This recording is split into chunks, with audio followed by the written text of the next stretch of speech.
الفهد أسرع كائن على الأرض، لكن سرعته لا تكفي لإنقاذه من خطر الانقراض.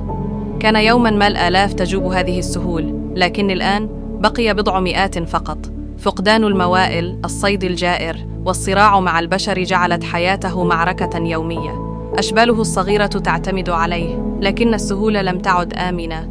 كل يوم يحمل خطراً جديداً، كل لحظة قد تكون الأخيرة. قبل أن يختفي هذا الجمال والسرعة من على وجه الأرض، هل سنسمح له بالاندثار؟ أم أننا سنكون جزءاً من الحل؟